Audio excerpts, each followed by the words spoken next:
Selamat malam, Tabikun.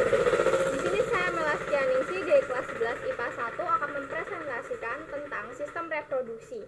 Yang pertama adalah sistem reproduksi laki-laki.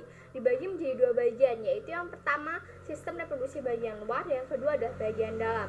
Yang bagian luar dibagi menjadi dua juga. Yang pertama adalah penis, yaitu berperan sebagai kopulasi atau persetubuhan antara wanita dan pria untuk memindahkan segmen ke dalam rahim wanita. Yang kedua adalah skrotum, yaitu berbentuk kantung lipatan yang tempat si penis ini berada.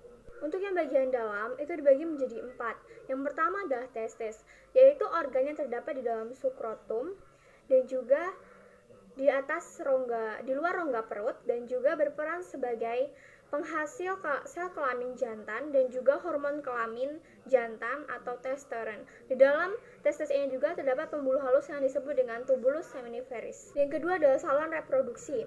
Yang pertama adalah epididymis, yaitu saluran berkelak-kelak di dalam skrotum. Ya, di sini sperma tersimpan untuk sementara hingga menjadi matang dan dapat bergerak. Yang kedua adalah vas deferens, yaitu lanjutan dari epididymis. Di sini tempat jalannya sperma dari epididymis menuju kantong sperma atau disebut dengan vesikula seminilis. Yang ketiga adalah kelenjar kelamin, dibagi menjadi 4 bagian. Yang pertama adalah vesikula seminalis atau kantong sperma yang berjumlah sepasang dan menjadi satu kantong. Dindingnya dapat menghasilkan cairan berwarna kekuningan yang mengandung makanan untuk sperma. Untuk bagian yang kedua adalah kelenjar prostat. Getah yang dihasilkan akan dialirkan ke saluran sperma. Untuk bagian yang ketiga yaitu kelenjar bulba uretra, yaitu dapat menghasilkan getah. Untuk bagian yang keempat yang terakhir adalah kelenjar Koper yang berada di pangkal uretra dan dapat menghasilkan lendir yang akan dialirkan ke uretra. Dan sperma yang bersama dengan getah yang diproduksi oleh kelenjar kelamin tadi akan membentuk suatu komponen yang disebut dengan semen. Itu bagian yang keempat yang terakhir dari alat kelamin pria bagian dalam, yaitu adalah uretra.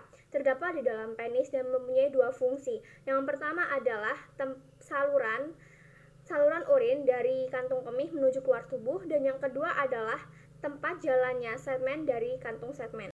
Selanjutnya saya akan menjelaskan tentang sistem reproduksi pada wanita. Dibagi menjadi dua bagian, yaitu bagian luar dan bagian dalam. Untuk bagian luar, yaitu celah luar yang di luar yang disebut dengan vulva. Di sebelah kanan dan kiri celah ini dibatasi oleh sepasang bibir, yaitu bibir besar atau labium mayor dan bibir kecil yaitu labium minor.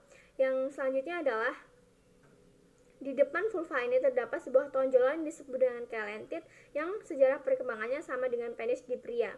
Yang selanjutnya adalah di dalam vulva ini bermuara dua saluran, yaitu saluran urin dan juga saluran kelamin atau vagina. Selanjutnya saya akan menjelaskan tentang sistem reproduksi wanita yang bagian dalam, yaitu dibagi menjadi dua bagian, yaitu yang pertama adalah ovarium atau indung telur berjumlah sepasang, terdapat di daerah pinggang dan juga berbentuk seperti telur.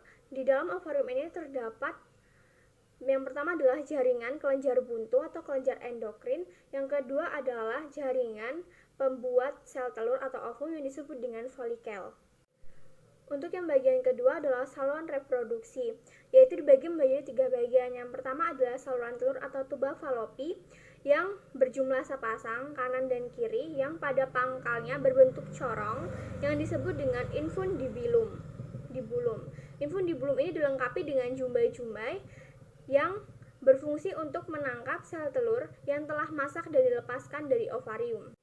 Untuk bagian kedua yaitu adalah rahim atau uterus, yaitu bertipis simplex, artinya hanya memiliki satu ruangan yang berbentuk seperti pi dan bagian bawahnya itu mengecil yang disebut dengan leher rahim atau cervix.